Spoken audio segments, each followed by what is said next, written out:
Capacity restrictions and closures of businesses have been a hot topic during the COVID-19 pandemic.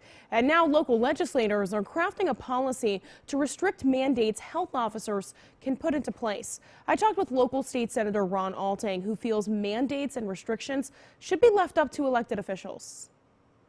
Senator Ron Alting feels health officers have played a vital role in keeping the community safe during the COVID-19 pandemic. Their role will not change in terms of their advisement, their recommendations for public safety, because that is what all elected officials want to look at. However, he feels that local health authorities shouldn't be able to invoke mandates on local businesses without the approval of elected officials.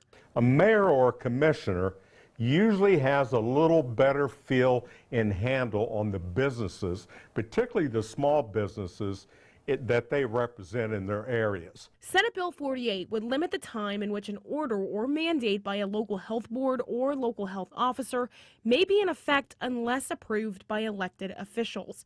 Tippecanoe County Health Officer Dr. Jeremy Adler says this policy could make public health officials' jobs more difficult. This bill could potentially present some hurdles for health departments in their efforts to get their communities through this pandemic safely.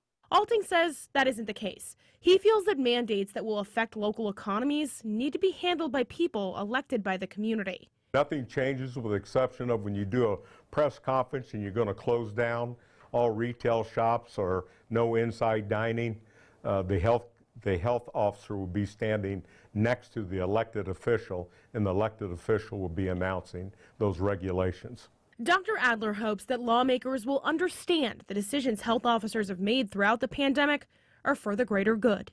Trust that they are going to make decisions that are in the best interests of the public health of the community they serve, and that their decisions are going to be fair and reasonable and based on science and data. Adler says any mandates or restrictions that have been in effect in Tippecanoe County have been discussed with elected officials before being put into place. The first day of the 2021 legislative session is on Monday.